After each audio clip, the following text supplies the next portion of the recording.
What is this? ICC Women's Cricket. Okay. ఏం రాశారు ఇక్కడ? Congratulations champions. ఇక్కడ ఉన్న అంతా ఎవరు? క్రికెట్ ఆడే వాళ్ళు ఎవరు? మహిళలా పురుషులా? మహిళలు కూడా ప్రపంచ విజేతలుగా అయ్యారు. మన టీం, మన ఇండియా టీం, మహిళల టీము ప్రపంచ కప్లో క్రికెట్లో మరి విజయం సాధించి ఛాంపియన్స్గా ఎదిగారు, ఛాంపియన్స్గా మారారు. సుమారు 47 సంవత్సరాల మనకి ఇంటర్నేషనల్ లెవెల్లో ఛాంపియన్స్ కాక. అంటే మహిళలు కూడా అనుకుంటే ఏదైనా సాధించవచ్చు అనే దానికి ఇదొక నిదర్శనం. కాబట్టి ఆడ మగ అనే తేడా లేకుండా ప్రతి ఒక్కరు కూడా మీ ఎంచుకున్న రంగంలో మీరు గొప్పగా కృషి చేస్తే ఏ విజయమైనా కూడా మనము సాధించవచ్చు. ఓకేనా? దాంతోపాటు మనకి ఇంతకుముందే చెప్పుకున్నాం, చదువు అంటే ఓన్లీ అక్షరాల అంకెలు మాత్రమే కాదు. చదువులో మిగతా ఎక్స్ట్రా కరిక్యులర్, కో కరిక్యులర్ అని చెప్పుకుంటున్నాం. ఆటలు, పాటలు, నృత్యాలు, skits, indoor games, outdoor games, speech, whatever ability you have to perform them. So మన లోపల ఏది ఉన్నా కూడా మీకు ఏది ఇష్టమైన ఆటల, చదువుతో పాటు ఈ ఆటలు, పాటలు ఇంకా మిగతా సహపాఠ్యాంశాలలో కూడా మీరందరూ కూడా బాగా యాక్టివ్గా పాల్గొనాలి. ఎందుకంటే విద్య విలువలే కాదు, మనకు నైపుణ్యాలు కూడా ఉండాలి. విద్య ఉండాలి, వినయం ఉండాలి, నైతిక విలువలు ఉండాలి. వాటితో పాటు ప్రతి అంశంలో కూడా మనకు నైపుణ్యాలు పెంపొందించుకోవాలి. నైపుణ్యాలు అంటే ఏంది? ఒక పనిని మనం చేయగలే సామర్థ్యం. అది కంప్యూటర్ కావచ్చు, కంప్యూటర్ ఉపయోగించడం కావచ్చు, మొబైల్ ఉపయోగించడం కావచ్చు, తెలుగు స్పష్టంగా మాట్లాడడం కావచ్చు, ఇంగ్లీష్ స్పష్టంగా మాట్లాడడం కావచ్చు, గణితం స్పష్టంగా చేయడం కావచ్చు, వేగంగా చేయడం కావచ్చు. ఇట్లా ప్రతి అంశం పట్ల మనం నైపుణ్యాలు అనేది పెంపొందించుకోవాలి. సో ప్రతి సందర్భంలో మేము చెప్తున్నాం, ఒక చదువు ఒక్కటే కాదు, మిగతా విషయాలపైన కూడా మీరందరూ కూడా దృష్టి సారించాలి. ఇక్కడ మహిళలు సాధించినటువంటి విజయాన్ని మీరు మన మహిళా క్రికెట్ జట్టు ఒక టీమ్ స్పిరిట్ తోటి సాధించరు. ఒక్కరు ఆడితే గెలుస్తుంది, ఆ టీము గెలవదు. మరి మీరు కూడా మన స్కూల్లో ఒక్కరు చదివితే స్కూల్ విజయం సాధించినట్ట కాదు. మన క్లాస్లో ఉన్నటువంటి ప్రతి ఒక్కరు చదవాలి. ఎవరన్నా వెనకబడి ఉంటే వాళ్లకు మిత్రులుగా మీరు సహాయం చేయాలి. ఓకేనా? అందరినీ కూడా చదివేటట్టుగా మనం ప్రోత్సహించాలి, వాళ్ళకి సహాయం చేయాలి. ఓకేనా? సో ఈ క్రికెట్ మహిళల జట్టు సాధించినటువంటి విజయంతో మనం కూడా మన చదువులో కూడా సమిష్టిగా ముందుకెళ్దాం. దాంతోపాటు మిగతా విషయాలు, చదువుతో పాటు మిగతా ఆటలు, పాటలు, సాంస్కృతిక కళలు ఎన్ని సార్? 64 కళలు ఉంటాయి. అట్లా ప్రతి కళ కూడా మనకు రావాలి. మళ్ళీ ఈ జన్మ వస్తుందారా? మనకు ఒకటే జన్మ. ఈ జన్మలోనే మనం అన్ని సాధించడానికి మనము వీలైనంతగా ప్రయత్నం చేసి మన జన్మను సార్థకతం చేసుకోవాలి. అట్లా మనం గొప్పగా బతకడం కోసం ట్రైనింగ్ ఇవ్వడం కోసమే ఈ బడులు. ఒక్క అక్షరాలు అంకెలు నేర్పడమే కాదు, మిగతా అన్ని విషయాలు నేర్పడం కోసమే మన స్కూళ్ళు ఉన్నాయి. కాబట్టి మరి మన దగ్గర అన్ని విషయాలు మరి ఇక్కడ హెడ్ మాస్టర్ సారు, మేడం వాళ్ళ సహకారంతో మనం చేస్తున్నాం. మీరందరూ చాలా లక్కీ. నాకు తెలిసి ఇట్లా ఈ విషయాన్ని స్కూళ్ళల్లో చర్చించే విషయం నాకు తెలిసి మా దేశంలో చాలా అరుదుగా ఉండొచ్చు. కానీ మన దగ్గర అన్ని విషయాలు చేస్తున్నాం. మీరందరూ నేను చెప్పే విషయాలను విని అర్థం చేసుకొని పాటించి మీ జీవితంలో కూడా గొప్ప స్థాయికి వెళ్ళాలని నేను కోరుకుంటూ నా request Sangeetha madam, please respond on this great success of women team.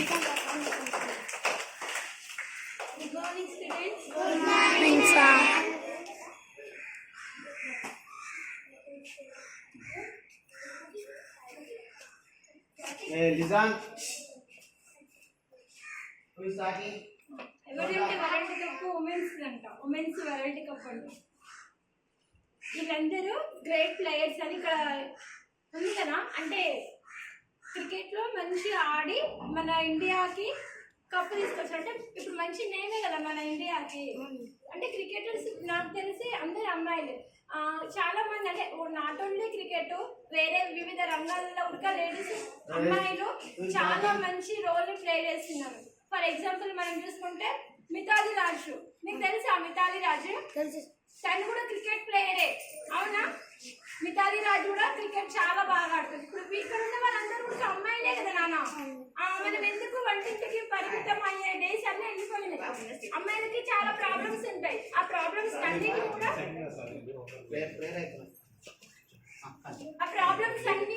పక్కకు పెట్టి కూడా వీళ్ళు ఇండియా కోసం ఆడి ఇప్పుడు ఇండియాకి వరల్డ్ కప్ తేవడం అంటే నాకే అది చిన్న విషయం కాదు అది, అవునా కదా? ఇప్పుడు సానియా మిర్జా, సైనా నెహ్వాల్ వాళ్ళు షటిల్, బ్యాడ్మింటన్ అంటే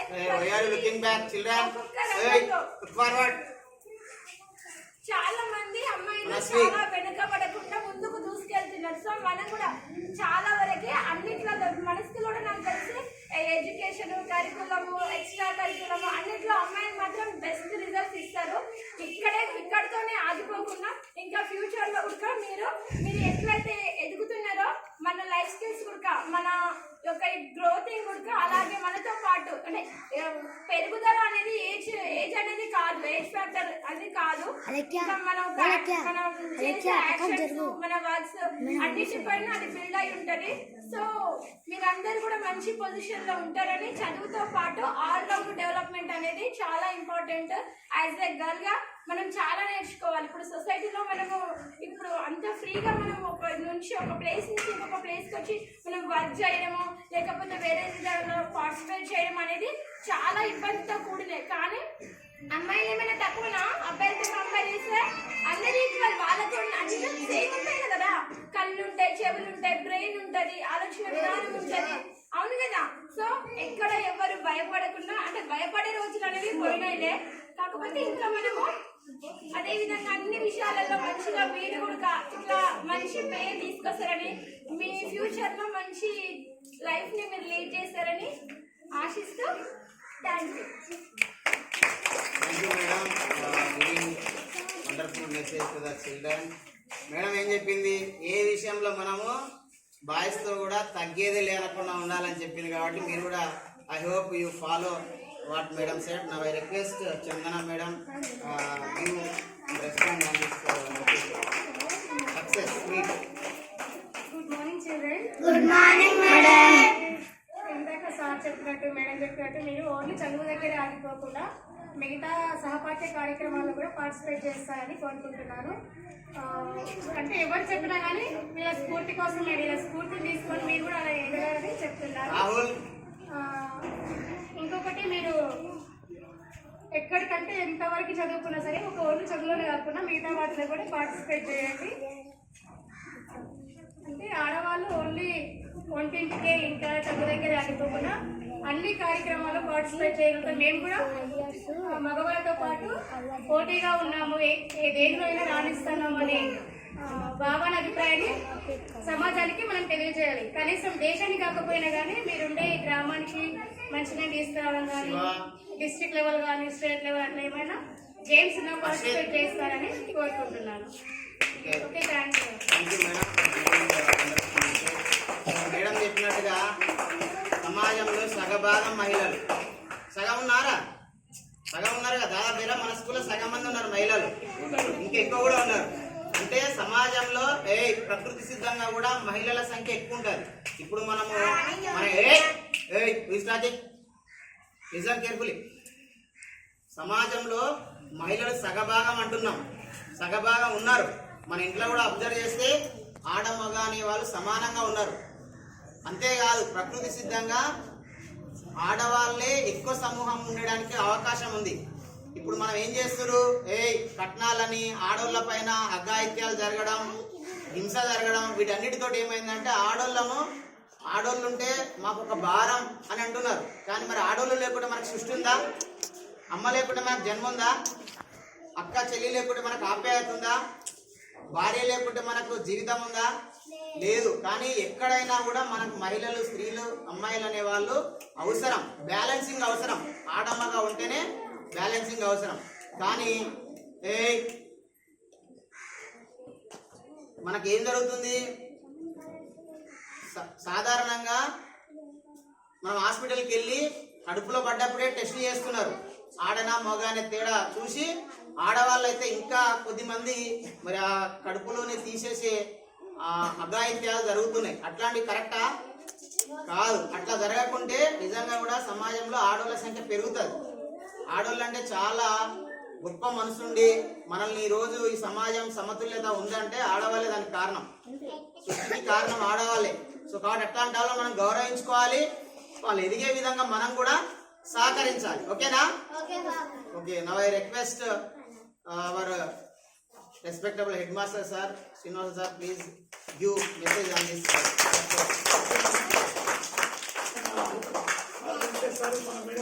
అశ్విని జరగమనరా, అశ్విని జరుగు. World women's world cup, cricket world cup లో అయితే ఇంతవరకు మెన్స్ వరల్డ్ కప్ లో కూడా ఇంత ఎక్కువ చేసింగ్ లేదు. చేసింగ్ అంటే తెలుసా మీకు? ఫస్ట్ ఒకరు బ్యాటింగ్ చేస్తారు, వాళ్ళు ఎన్ని రన్స్ చేస్తారో ఆ రన్స్ కంటే ఎక్కువ చేసి గెలిస్తే దాన్ని చేసింగ్ అంటారు. అయితే 329 రన్స్ ఏమో చేంజ్ చేసిర్రు. అయితే ఇది వరల్డ్ కప్ లో, క్రికెట్ వరల్డ్ కప్ లో రికార్డ్ అనమాట. ఇంతకంటే ఎక్కువ చేసింగ్ చేసిన టీం లేదు వరల్డ్ కప్ లో.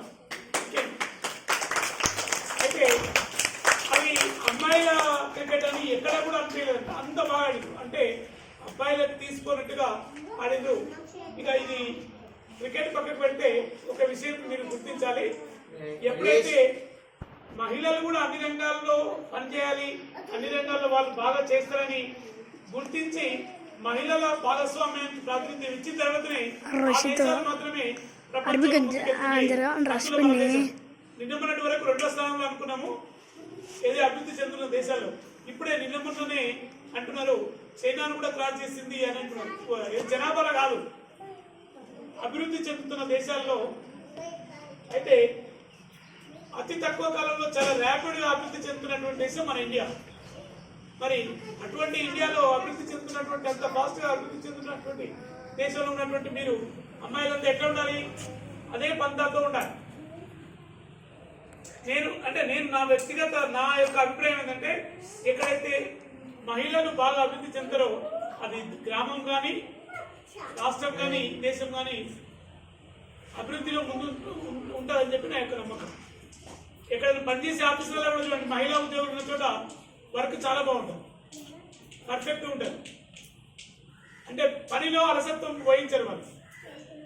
కాబట్టి మరి మీరంతా కూడా రేపు మునుముందు అంటే ఒక చదువు ఒకటే కాదు, ఏ విషయంలో కానీ మీరు అబ్బాయిలతో సరి సమానంగా ఉండడానికి ప్రయత్నం చేయాలని చెప్పి తెలియజేస్తూ.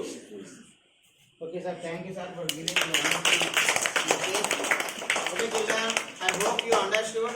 అర్థమైంది అనుకుంటున్నా. మా ఉద్దేశం అంతా ఒకటే, అందరూ ఎదిగితేనే మన దేశం కానీ సమాజం కానీ ఎదిగినట్లు. సో ఆ దానికోసమే మనందరం కూడా కలిసి పనిచేద్దామని తెలియజేస్తూ, ముఖ్యంగా మీరు నేటి బాలలే రేపటి పౌరులు కాబట్టి మీరు అన్ని రంగాల్లో మీరు ఎదిగితే మన దేశం ఎదిగినట్టు.